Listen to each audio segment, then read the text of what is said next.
بسم اللہ الرحمن الرحیم۔ السلام علیکم ناظرین 26 دسمبر 2004 کو بحر ہند میں 9.0 کی شدت کا زلزلہ ریکارڈ کیا گیا، جس کے نتیجے میں سونامی کی لہریں پیدا ہوئیں جو 13 ممالک کے ساحلوں سے ٹکرائیں اور بے انتہا تباہی اور اموات کی ذمہ دار بنیں۔ ناظرین، تجزیے کے مطابق تقریباً 3 لاکھ لوگ اس سونامی کی وجہ سے موت کے منہ میں چلے گئے۔ صرف انڈونیشیا کے سماترا نامی جزیرے، جو کہ زلزلے کے مرکز سے زیادہ دور نہیں تھا، پر موجود افراد میں سے تقریباً 2,35,000 لوگ لقمہ اجل بنے اور 40,000 افراد سری لنکا کے ایک جزیرے پر ہلاک ہوئے۔ ناظرین، اس سونامی کی لہروں کی اونچائی ساحلوں سے ٹکراتے وقت 30 فٹ تک ریکارڈ کی گئی، اور اس سونامی کی ہولناکی کا اندازہ اس بات سے بھی لگایا جا سکتا ہے کہ اس کی لہروں نے تقریباً پورے بحر ہند سے مشرقی افریقہ کا احاطہ کیا تھا۔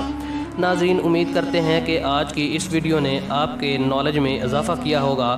اگر آپ کو ہماری یہ ویڈیو پسند آئی ہو تو ویڈیو کو لائک کریں، شیئر کریں، اور چینل پہ نئے ہیں تو چینل کو سبسکرائب کریں اور ساتھ لگے بیل آئیکن کو دبائیں تاکہ ہماری لیٹسٹ آنے والی ویڈیوز کے نوٹیفیکیشن سب سے پہلے آپ کو مل سکیں۔